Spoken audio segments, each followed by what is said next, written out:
you hold a master's degree, which you achieved in 2016. So that's well into your professional career as you came out graduating in 2013 from Siena.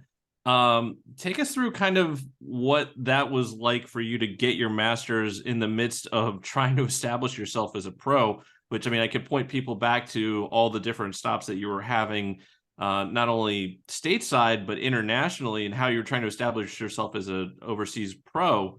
But you went up and got a master's. How did that all work? Yeah, I mean, the long story of it is it just I'm a big time education person. It just kind of started from when I was young. My mom instilled that in all of us. I have siblings who are doctors, nurse practitioners. It's just kind of the nature of us. My mom was always big on like basketball is just kind of what you do, but it's not who you are. Don't ever get that misconstrued. It's just something that you happen to be good at, that you like, but it's not your identity at all. So I always kind of kept that in the back of my mind. And she would always say, like, listen, I love that you play basketball. I love that you're good at it. I love that you're doing well. But, you know, her line was like, what if you break your leg tomorrow? Like that was her line. Like, what if you break your leg tomorrow? Then what are you going to do? So I always kind of kept that in the back of my mind growing up. So fast forward, I went to Siena. I was an economics major there. I really, really enjoyed that. My former coach, Fran McCaffrey, who's the head coach of Iowa now, he was an economics major. I wanted to be just like him when I got to Siena as a freshman. I just idolized him. I had such great respect for him. So if he was economics major, I want to be economics major. So I pursued that, and that was a lot of fun. But to answer your question, when I got overseas, like I just found that I had a lot of downtime. You go to practice. Sometimes you got one practice a day. Other times you got two practices a day. But let's just say the days that you have two practices, let's just say total 6 hours of work. And I'm talking you traveling to the gym, the practice, you traveling back. Let's just say 6 hours of work. You still have so much more downtime, to just kind of do what you want.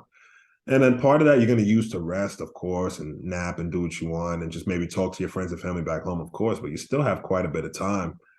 And for me, it was just getting boring. Just how many TV shows am I going to watch? How many movies am I going to watch? So that was my rookie year where I just started to get bored. And my teammate at the time, my rookie year, Elston Turner Jr., he had went to Texas A&M. And he had told me he was a sport management major. And he just talked about how he enjoyed it. And, he learned a lot. So I'm like, you know what? Let me look and see if they have a master's program. And you got to remember, at this time, this is about 10 years ago, and this is before COVID. So when I say COVID, the online part of school, like that wasn't a thing at that time. There were very, very few online programs at that time. And Texas A&M seemed to be one of the only ones at that time. And I needed a program where I could do the homework kind of on my time because, the time difference in my schedule. So I needed a specific program, and Texas A&M checked all those boxes. It was perfect. They had a sport management master's program.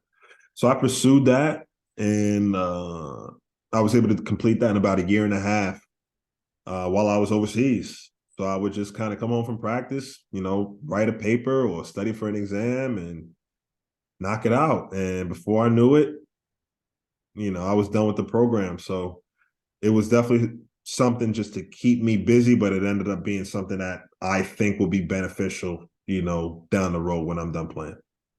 Hello, and thanks for watching. Be sure to give the video a like, and you can watch more videos over here.